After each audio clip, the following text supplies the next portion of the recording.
Our first speaker is going to be John Moore, who's going to talk about John Pratt and the foundation of Newport. And I expect now that in the next 45 minutes the rug is going to be pulled right from underneath me, because a few weeks ago, some of you may be aware, we did a reenactment in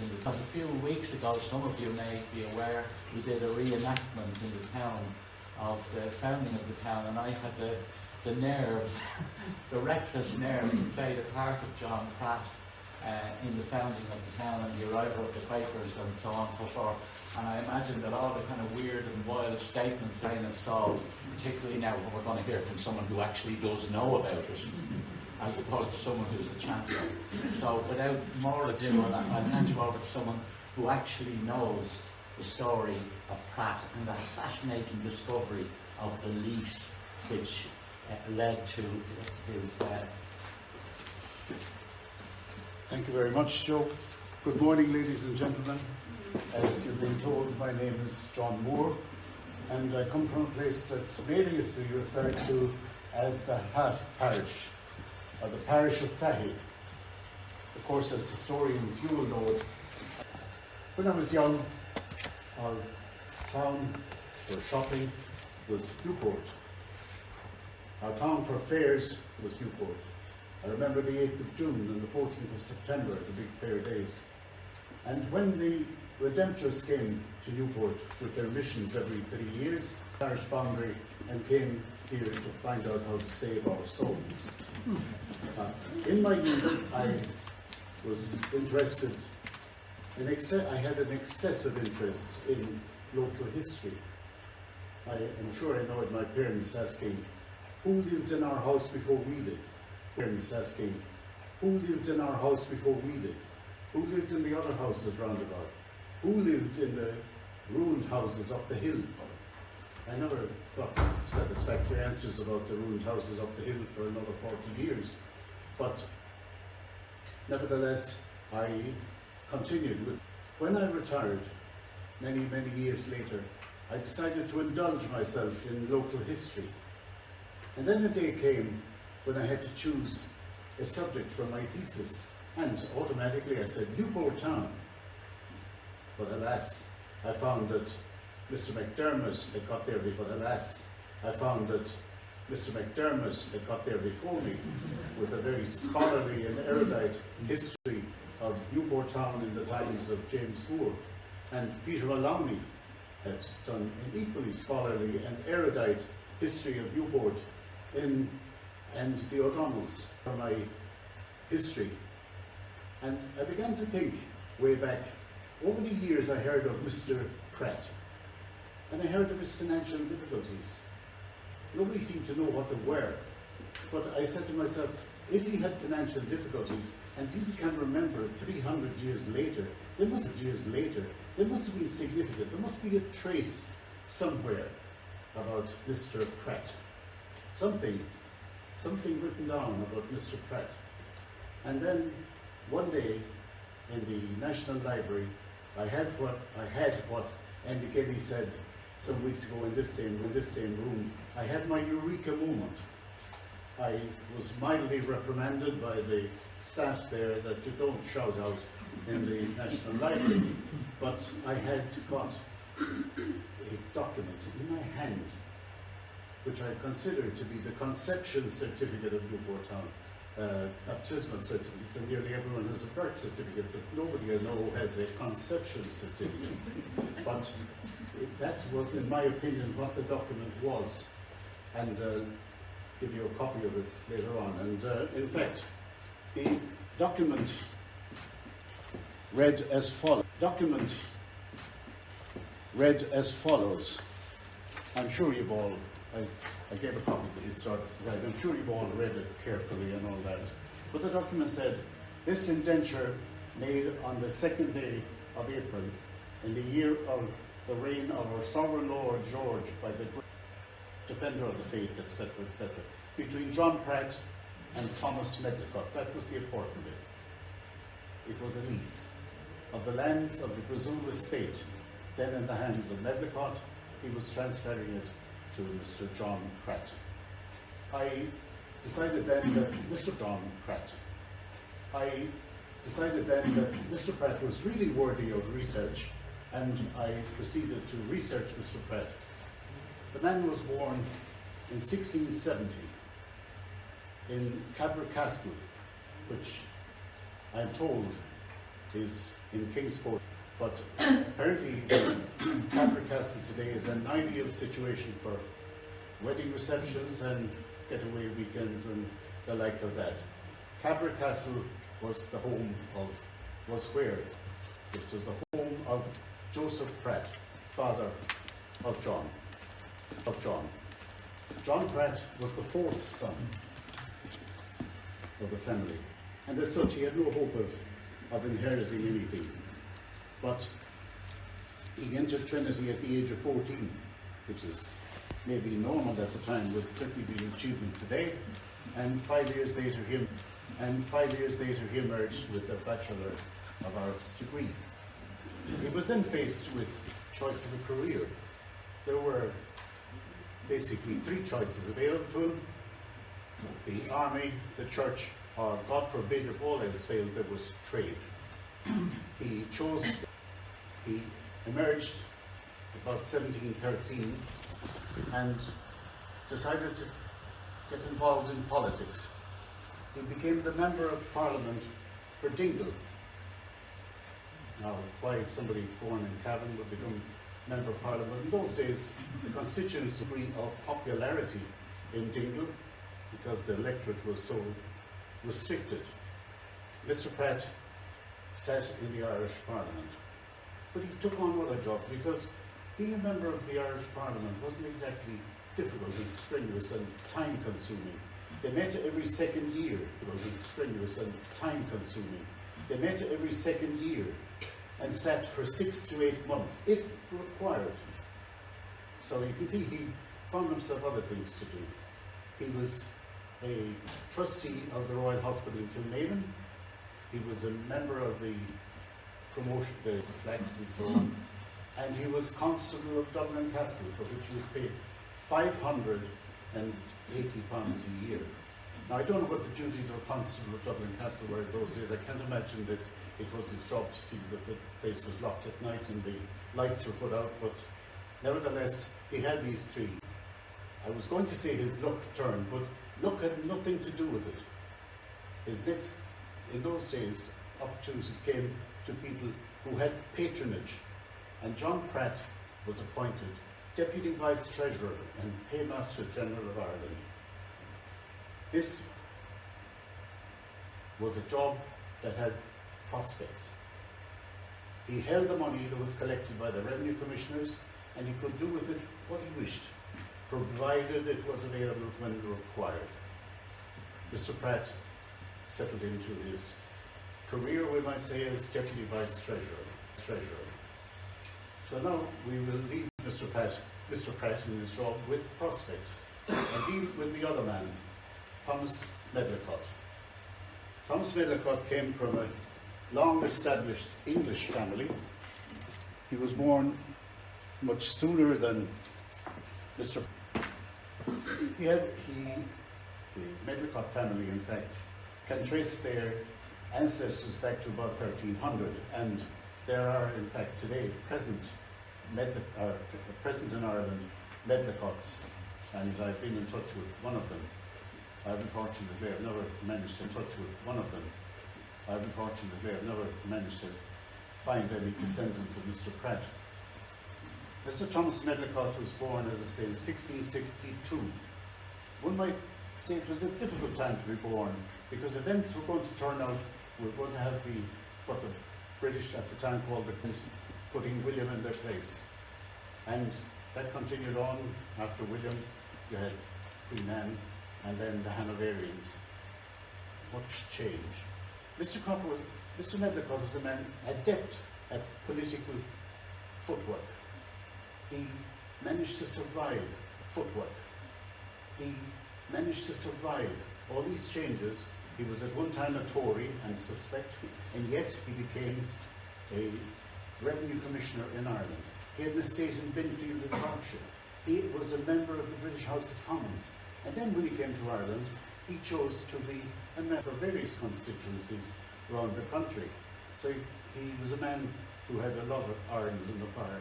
He also was the owner of the Brazil estate. He had acquired that about 1699, 1700, or thereabouts, from the Earl of Arran at a rent of £400 a year for 99 years. And I haven't yet to find any reference to Mr. Medlicott attending his Brazil estate. I can't find any mention of him coming here. But Mr. Medlicott didn't appoint an agent for Brazil. He appointed a rent collector, a man to whom he paid £50 a year to collect the rents.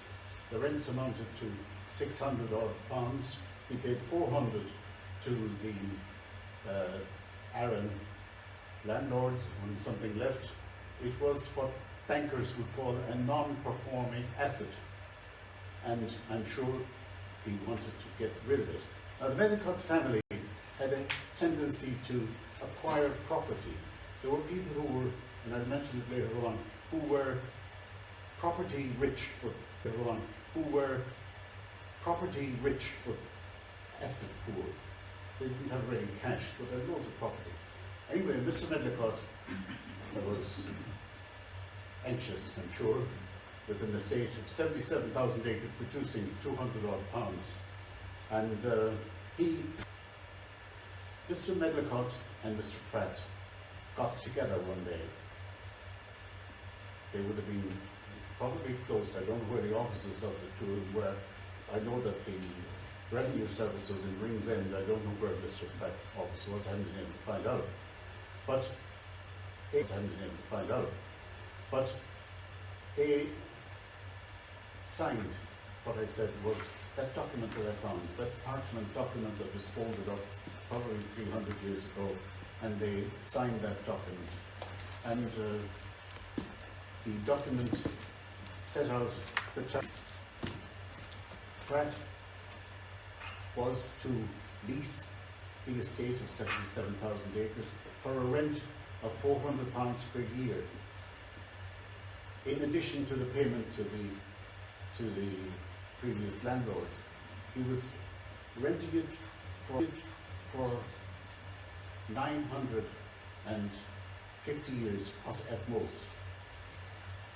It was called a fee farm grant. It was the 2nd of April 1720. Hence, we're celebrating the 300th anniversary of the establishment of Newport town. Or we would have celebrated it only for the virus that came along and upset a lot of things in Ireland. The document also set out various conditions. Fishing and fowling were restricted to Medlicott. He also, but the other conditions puzzled me. There was one that Mr. Pratt shall erect, or cause to be erected, close to or beside Ballyvaughan Bridge.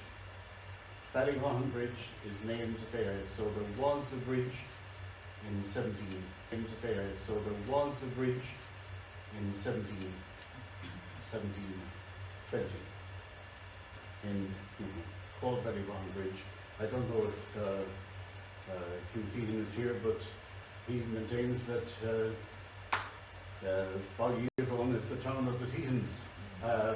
Ballyvaughan Bridge, he shall build, or cause to be built, 20 houses. It specified the type of house. They shall be built of stone with a mortar of lime and sand. They shall have a loft, and being roofed with slate. And these houses, it said, were for tenants. And that stunned me. I remember reading, for God's sake, the man is leasing his estate for nearly 1,000 years, and he's specifying that the man who gets it is going to build a town, 20 houses. And then the word for tenants. Where in the name of God was he going to find tenants for 20 houses beside Ballyvaughan Bridge? Presumably there was nothing there before except a bridge. But in my innocence, I didn't know how things worked in those days. Sometimes I think I don't know how things work these days, but anyway, he read on various other stipulations. He was to divide the 77,000 into 50 farms and set boundaries on them. He was to plant sallies in the bogs. He was to do drainage work. Why was Medlicott interested in these things? He was getting rid of his estate. He was getting rid of the payment to the landlord, the £400.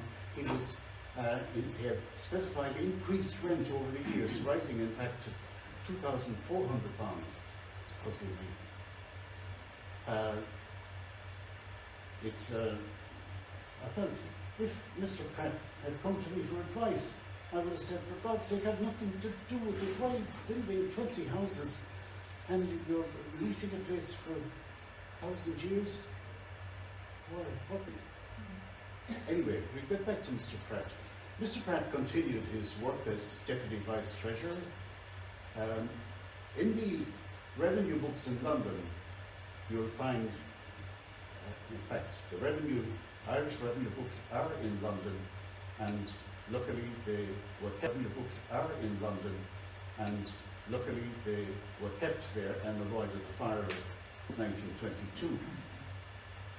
They are a very useful source of history, local history, that they deal with all the ports of Ireland, the trade that went on, the value of the trade that went on, and the items into the customs applied to imported goods. Excise was on locally produced. Tea, wine, brandy, the things that were imported, and of course there was certainly a lot of local distilling. Revenue, shall I say, the revenue dealt with these things. We got back to Mr. Pratt. Mr. Pratt had what I call a tragic and difficult life.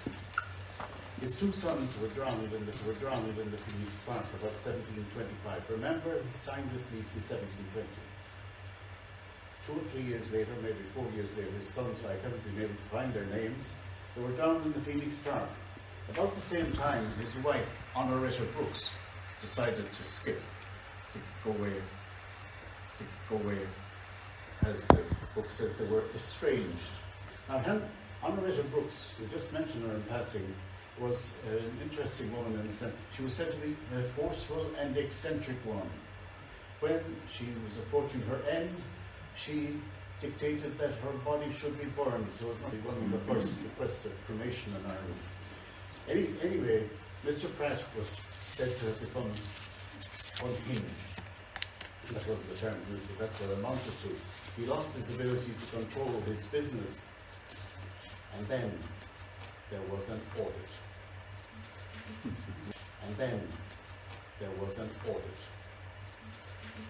Most people fear audits. The people who do nothing wrong fear audits, but there was an audit, and a discrepancy of 100,000 was discovered. 100,000 in 1725, remember? I didn't bother to calculate, but it was significant. And as happens when something is wrong, people run for cover and try to blame somebody else. The Lord Lieutenant was blamed for not instigating audits regularly, and the Vice Treasurers in London were blamed. Were blamed for not controlling Dublin and the people there. As I say, blame passed around. Mr. Medlicott was put in jail, and Mr. Pratt was put in jail, only for a few months, because they probably needed him to sort out the mess that he had created over the years. He paid off his private creditors. He had accepted investments from private. Jonathan Swift was one of the people who entrusted his life savings to him as a good investment, and he was quoted as being mildly surprised to have got everything back except £100. So Pratt knew to look after the people, let the government take care of itself. He wasn't ostracized in any way. Apart from his few months in prison, he wasn't penalized in any way. He became a coal merchant and a glass manufacturer and lived on till 1741. His wife, in fact, outlived him by another 20 years, and I couldn't find any record whether her request was complied with, whether she was born or not. Anyway, Mr. Pratt had one daughter. She married in Yorkshire. I haven't biologists know, but it's difficult to find, to trace the female line with changes of name every generation. Now, we have Mr. Medlicott with a dilemma. He had to come back and do something about his estate. And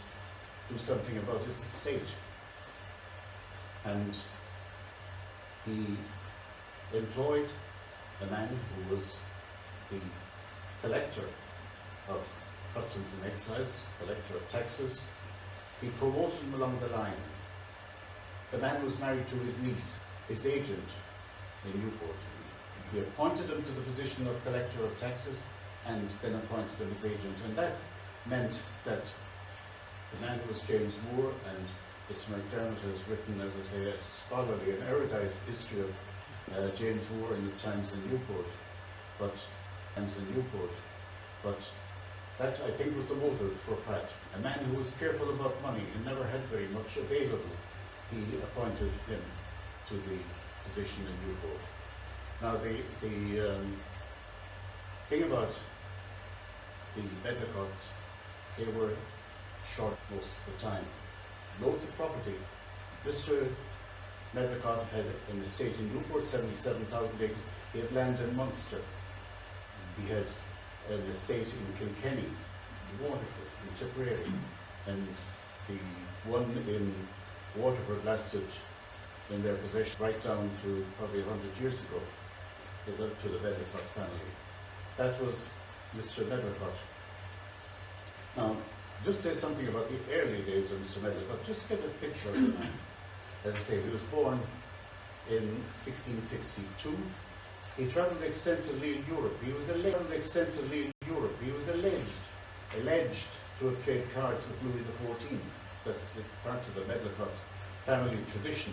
That in itself would have branded him as a traitor almost.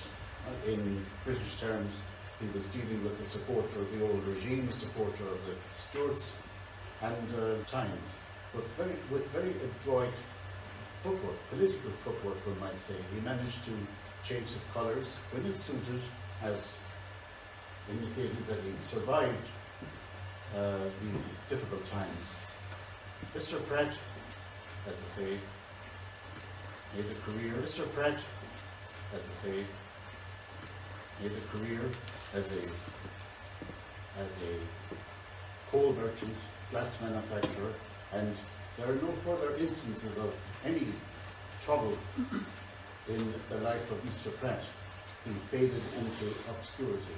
Mr. Pratt was the centre of attention in Ireland, and that is why the rumours and records of his difficult financial problems lasted on to 300 years, and that was why I found them mentioned so often in local histories, and I think it came up in the parish magazine at one time with reference to his financial difficulties.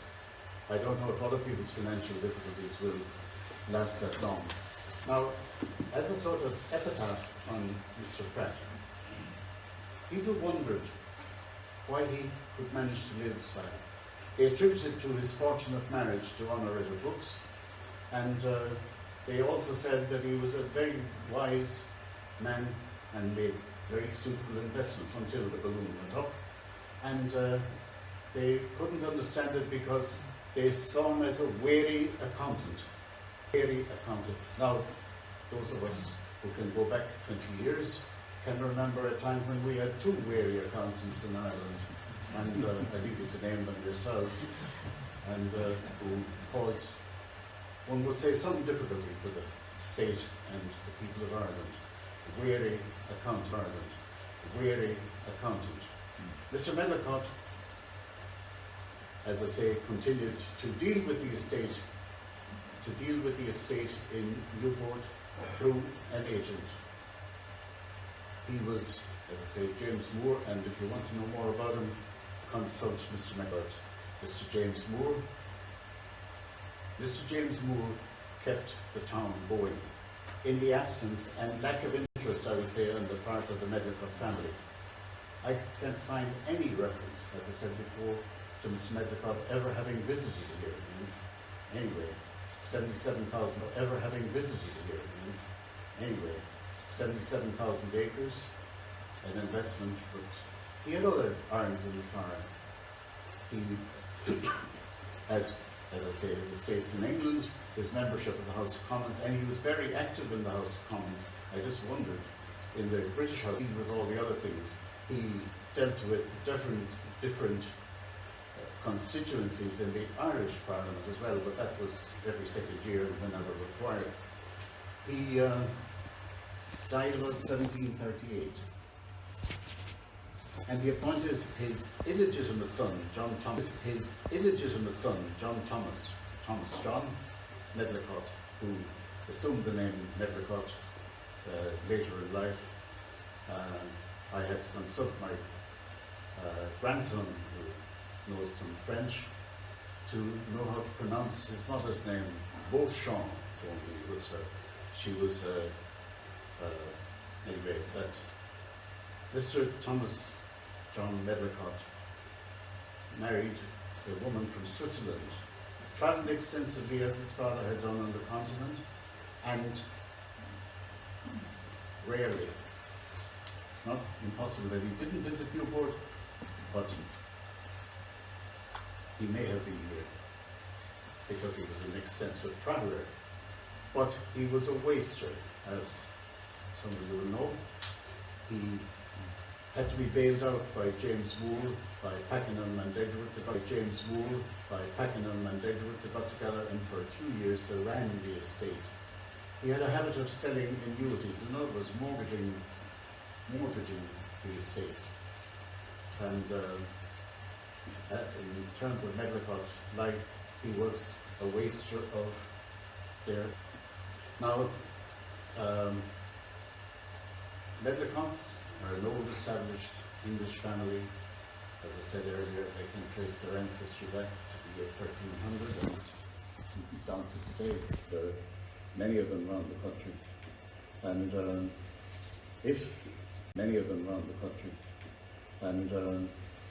if anybody has any, by the way, if anybody, I should have said earlier, if anybody has any questions, I will try to deal with them, but remember that it's 14 years since I did my research, and my memory is to say that your memory was never what it should be. So that's just a bit of background about Mr. Medlicott, his qualifications for anything in life. He was a barrister. He was a member of King's Inns in London. His shield still hangs in the hall of Little Temple. And as I said, he was a member of the British House of Commons at different times. He came to Ireland as legal advisor to the Duke of Ormond down in Munster, and acquired properties, and so on. He dealt with the Hanoverian succession. He dealt with the various changes that were going on, and it's impossible to exaggerate the changes that went on. Political allegiance was questioned all the time. Tories and Whigs, were you supporting the Stuarts? Do you support King William? King William, in fact, stayed on his journey from Torbay to London. When he came back after James had fled, he stayed in a Medlicott house. At Benfield in Berkshire. And they have recorded the fact with a plaque on the wall, or they recorded it several hundred years ago, with a plaque on the wall saying that King William stayed in this house.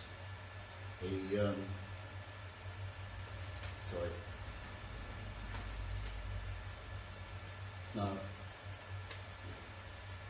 as I said, the Medlicotts seem to have a shortage of cash. Loads of property, 3 estates in Munster, this one in St. Benfield in Berkshire, and other properties in Wales and parts of it. Poverty, but poor in cash. And there was a man, Marmaduke Cobble. He was a contemporary of Thomas Medlicott.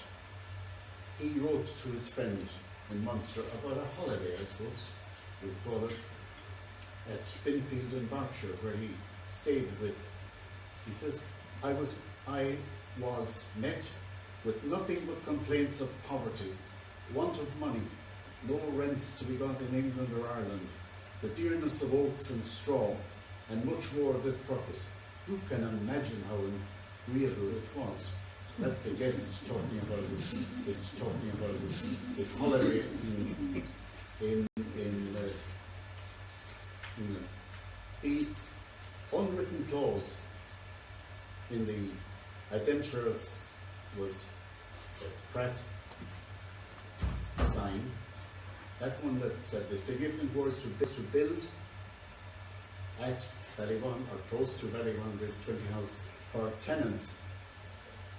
That was important because as the Chief Revenue Commissioner by now, Mr. Medlicott's Chief Revenue Commissioner, he promised, I assume to Pratt, you build 20 houses, I'll find tenants for them. And he could do because he was the Chief Revenue. He brought the revenue service from Foxford to Newport. 2 years after that document was signed, they were installed in Newport. Tenants for the houses. Installed in Newport. Tenants for the houses. As well as that, Medlicott brought to Newport, through his position as Revenue Commissioner, various other ancillary services, you might say. The Army was, Mr. probably has told you already, were brought in sometimes to protect the revenue service. All this helped to create a town, to create an atmosphere, to create the social atmosphere of a town. There were at least 25 or 30 people employed in the revenue service. At least 25 or 30 people employed in the revenue service. James Moore was the collector, but as I say, that's for another day, another thesis.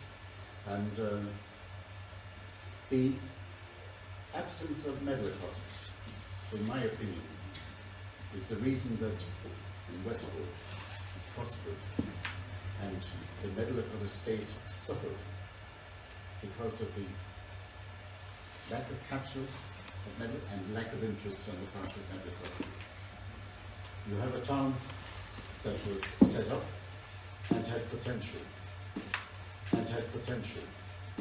but lack of interest on the part of the Medlicott family. Young, who came to Ireland and enthused about the improvements being made in Westport, he met the Browns, he heard about all the improvements, land improvements, building improvements, the setting up of a new town, and the employment of many tradesmen to set up this new town. All the different forms of land improvement. He said nothing about Newport. It was though he walked by and held his nose about Newport. The Browns prospered because they were present. Resident landlords. Medlicott suffered because of his absence. Too many irons in the fire to deal with. And as I say, the arrival of his illegitimate son, Thomas Strong, Medlicott, the great waster of the time, he, as I said earlier, was bailed out by his agent. It's like that's been the sort of somebody working in your shop for a loan. And the Medlicott estate was transferred around 1780 or thereabouts into other hands, passing through the Earl of Altamont, as he then was called, and eventually to the O'Donnells and so on. It's to the O'Donnells and so on. It's by the way, if anybody has a question on anything I've said so far, I'd be happy to deal with it.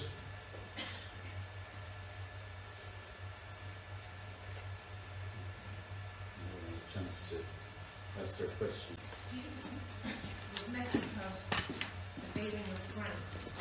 Was it Medlicott or Pratt that really brought papers to do the Sorry, living I industry? Can you say it again, please? Did Pratt encourage the Quakers to come to the industry, or was it Medlicott?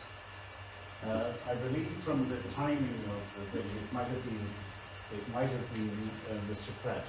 Now the Quakers, as they were called popularly, Society of Friends, came here because they're highly esteemed group of people, and you've had a talk on the merits of the Quakers, as they were called. They came here to make a living. They had difficulty. They were involved in flax manufacture, and they got into difficulties with the tidemonger. Tidemonger was collecting taxes to the then Church of England and Ireland, as it was called at the time, and they suffered because they couldn't find marriage partners for their children. They were highly esteemed people, honest, hard-working people who were valued in other estates for those same qualities of being honest, hard-working. At the time it was Pratt who would have got them here. I'm open to correction on that.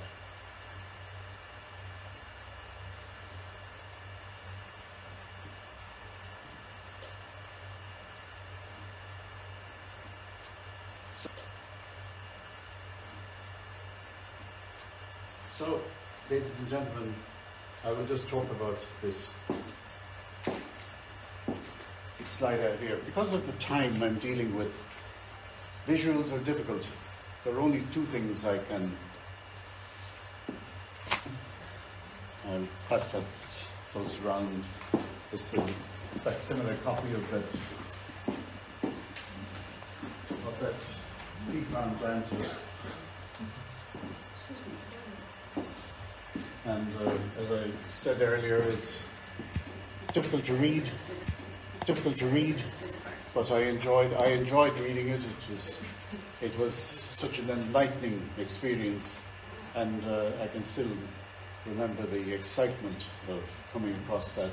It's available in the manuscript section of the National Library.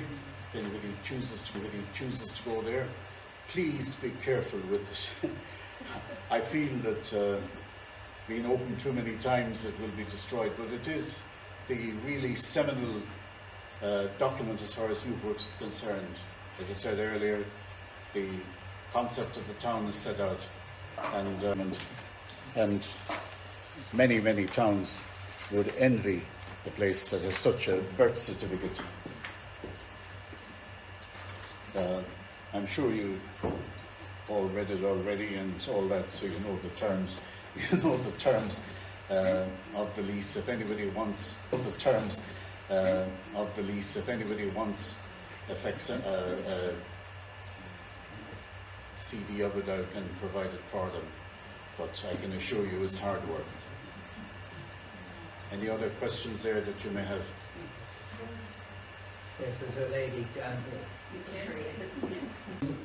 Our first speaker is going to be John Moore, who's going to talk about John Pratt.